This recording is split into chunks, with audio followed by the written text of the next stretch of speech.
নমস্কার। আজ 29শে জুলাই ঈশ্বরচন্দ্র বিদ্যাসাগর মহাশয়ের তিরোধান দিবস উপলক্ষে সশ্রদ্ধ প্রণাম জানিয়ে আমার আজকের নিবেদন।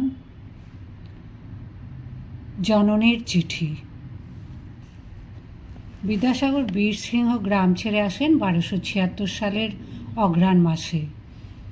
দীর্ঘদিন পুত্রের দর্শন না পেয়ে 1296 সালের 15ই অঘ্রাণ চিঠি লেখেন বীরসিংহা জননী। এটি পুস্তিকাকারে প্রকাশিত হয়েছিল। পুস্তিকা পাঠ করে চোখের জল ফেলেন বিদ্যাসাগর। এই পুস্তিকা পরে আরও কয়েকবার ছাপা হয়েছে। মূল্যবান চিঠিটি আজ আমি আপনাদের পড়ে শোনাব।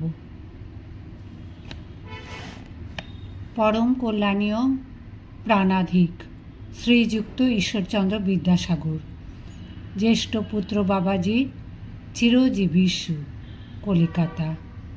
শ্রী শ্রী দুর্গা শরণম। শুভাশীর্বাদ বিজ্ঞাপনঞ্চ বিশেষ। বাবা ঈশ্বরচন্দ্র, তুমি কি স্নেহ ও মমতায় জলাঞ্জলি দিয়া একেবারে এই অভাগিনীকে ভুলিয়া গেলে? বাপরে, এ কথা ভাবতে গেলে যে আমার বুক ফেটে যায়। বাবা ঈশ্বর, আমি যে আর চাতকিনীর মতো কলকাতা থেকে আসবার পথে দিকে চেয়ে থাকতে পারি না। আজ 18-19 বছর হলো তুমি আমাকে ভুলে আছো। আজ 18-19 বছর তোমার চাঁদ মুখটি দেখতে পাইনি। বাবা, সকলেই বলছে বিদ্যাসাগর আর দেশে আসবে না। তবে কি বাবা সত্য সত্যই তুমি আমাকে ভুলে গেছো? ঈশ্বর, প্রাণের ধন আমার, তবে কি আমি সত্যই তোমাহারা হলাম? এতদিন তো বা তোকে কিছু বলিনি। সবার কথা শুনে শুনে আর যে প্রাণ ধরতে পারিনি বাবা। ঈশ্বর, বাপ আমার, একবার কুলে এসো। মনের স্বাদ মিটিয়ে চক্ষু ভরে তোর মুখটি দেখি। ঈশ্বর রে। বাবা, তোমার দুঃখিনী মায়ের এমন কী দোষ দেখলে যে একেবারে নিষ্ঠুর হয়ে ভুলে বসে আছো? ঈশ্বর, ছেলের নিকটে আবার মায়ের দোষ আছে কি বাবা? তোর মতো দিগ্বিজয়ী ছেলে যদি মায়ের দোষকে দোষ বলে রাগ করে, তবে আর যারা কুপুষ্যি নিয়ে ঘর করে তাদের কি দশা হবে বল দেখি? বাপ, তুমিই তো বহিতে লিখে ছেলেদের শিক্ষা দাও। কে একজন দিগ্বিজয়ী রাজা মাকে অবোধ ও প্রখরা জেনেও পাছে মায়ের চোখে জল পড়ে, এই জন্য সৎ মন্ত্রীর সুমন্ত্রণাও শুনতেন না। তুমি যে আমার তাদের চেয়েও সদ্গুণের আধার।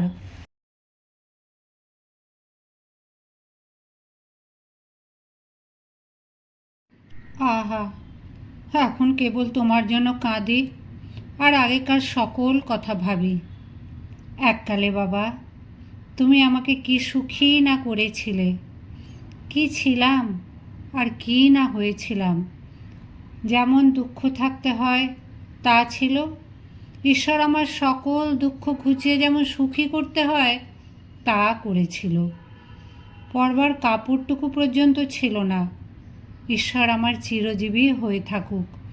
কত অলংকার পর্যন্ত পরিয়েছিল, তা অভাগিনীর কপালে কতদিন সুখ থাকে। আবার যে কাঙালিনী, সেই কাঙালিনী হয়ে বসে আছি। ঈশ্বর, মনে পড়ে কি প্রথমবারেই কেমন একখানা দামি গয়না দিয়েছিলে? তার জেল্লা কত, গুণ কত! দেশ চাউর হয়ে গেল। কত লোক, কত সাহেব, কত জমিদার দেখতে এলো। আমার শরীরে আর আহ্লাদ ধরে না। গাঁয়ের মেয়েরা গয়নার নাম জিজ্ঞাসা করে, তা কী করে জানাবো? এ দেশে তো তখনও সে গয়না ওঠেনি। তুমি কেবল যা একখানি আমাকে দিয়েছিলে। তোমাকে জিজ্ঞাসা করতে তুমি হাসতে হাসতে বলে, খ্যাপা বেটি, ওর নাম স্কুল। ঈশ্বর, মায়ের মাথায় স্কুল নামে যে উজ্জ্বল মুকুট পরিয়েছিলে, তার গর্বে আমি অঞ্চলটার মাঝে মাথা তুলে দাঁড়িয়েছিলাম। অঞ্চল শুদ্ধ আমার মুখের দিকে চেয়ে থাকত। আর বোনেরা বলতো, সার্থক বীরসিংহ। যা হোক বেটা, পেটে ধরেছিলি, দিগ্বিজয়ী বেটা। তারপর বাবা, বছর কতক পরে 2 হাতের 2খানি গয়না দিয়েছিলি। একটির নাম ডাক্তারখানা, আরেকটির নাম মেয়ে স্কুল। তারপর রাত্রি স্কুল প্রভৃতি কত কুচো গয়নাই দিয়েছিলে, তার ঠিকানা নাই। আহা বাবা, সে একদিনই গিয়েছে। একসময় চাষিরা ধান নিড়োতে নিড়োতে ধান বনের ভেতরে সংস্কৃত শ্লোকের ব্যাখ্যা করে অপর চাষিদিকে শুনিয়েছে। বাড়ি বাড়ি পোড়ো ছেলেতে গিস গিস করত, যেদিকে চাও সেই দিকে লেখাপড়ার চর্চা, যেন চারিদিকেই দুর্গোৎসবের মেলা। ডাক্তার মাস্টার পণ্ডিত হৈ হৈ করত। আর এখন এখন সকলই অন্ধকার। আমার ঈশ্বরের সঙ্গে সঙ্গে সকলই গেল। যে সকল বোনেরা আমার সুখের দশা দেখেছিল, গয়না কাপড় দেখে হিংসাতে ফেটে গেছিল, যাদের কাছে মাথা খাড়া করে দাঁড়াতাম, সেই বোনেরা আজ আমার দুঃখের দশা দেখে কত বলে। আজ নাকি তাদের ছেলেরা যোগ্যী হয়েছে, 2 টাকা রোজগার করতে শিখেছে, গায়ে 2খানা গয়না দিয়েছে। তাই আমার এখন শুধু হাত, ছেঁড়া কাপড়, খড়িউড়ো গা দেখে বলে, কেন গো বীরসিংহে, তোর সেসব কোথা গেল? তোর ঈশ্বর বরং আগেকার চেয়ে বড় মানুষ হয়েছে, তার যেমন টাকা তেমনই আছে, তবে তোর এমন দশা কেন গো? বাবা ঈশ্বর, তুমি আমার অতিশয় মাতৃভক্ত ছেলে ছিলে। আমার কপালের দোষেই আজ তোমাকে হারিয়েছি। আমারই কপালের দোষ নয় তো কি? তুমি যাদের জন্য জ্বালাতন হয়ে আমাকে অভাগিনী করে গেলে, ওরা তোমার কাছে যাচ্ছে আসছে, টাকা আনছে কাপড় আনছে, তাদিগে নিয়ে তো বেশ আমোদ আহ্লাদ করছো। কেবল কাঙালিনী মাকেই কাঁদিয়ে গেলে। তা তোমার ভাই ভগিনীদের প্রতি তোমার স্নেহ মমতার জন্য আমি অসুখী নই, বরং বেঁচেছি। কেননা তুমি তাদের প্রতিপালন না করলে আমি তাদিগে নিয়ে জড়িয়ে সরিয়ে মারা পড়তাম। আমি তোমাকে গর্ভে ধরেই ধরায় ধন্য হয়েছি। সেই জন্যই সময়ে সময়ে বড় বড় সাহেব পর্যন্ত তোরে অভাগিনী মাকে দেখে আসে। এখন আমার দেখাবার জিনিস শোক সন্তপ্ত জীর্ণ শীর্ণ কলেবর। বাবা আয় না, আবার তোকে কোলে করে বসে ছোট বড় সকল লোককে দেখাই। বাপরে, যে স্কুলডাঙা একদিন বেদ পাঠ হয়েছে, ফুল বাগানে ঝলমল করেছে, কত সাহেব শুভ বেরিয়েছে, তুমি আমার পাত্র মিত্র নিয়ে আলো করে বসেছ। আর সেই স্কুলডাঙা বিষ্ঠা ও গোহারে পরিপূর্ণ। যে বারান্দা বাড়িতে তুমি আমার দরবার করে বসেছ, যেখানে প্রতিদিন শত শত লোককে অকাতরে অন্নদান করেছ, যে বাড়িতে তোমার স্বর্গীয় পিতৃদেব জগদ্ধাত্রী পূজা উপলক্ষে মহোৎসব করে গেছেন, সেই ভিটা আজ বাবলা গাছে পরিপূর্ণ। বাবা, শুনতে পাই যে অভাগিনী বীরসিংহা মায়ের নাম করে নাকি তোমার চক্ষু দিয়ে জল পড়ে। বাবা, শুনেও যে কাঙালিনীর প্রাণ ঠান্ডা হয় রে। তবে আমার ঈশ্বর আমাকে এখনো ভোলেনি। বাবা, এতদিন তো চুপ করেই কাঁদছিলাম, কিছু তো বলিনি। তা আর যে মায়ের প্রাণ থামে না বাপ। বাবা, পেটের অসুখে নাকি বড় কষ্ট পাচ্ছ, না খেয়ে দিয়ে রোগা হয়ে গেছো, মুখটি একেবারে শুকিয়ে গেছে।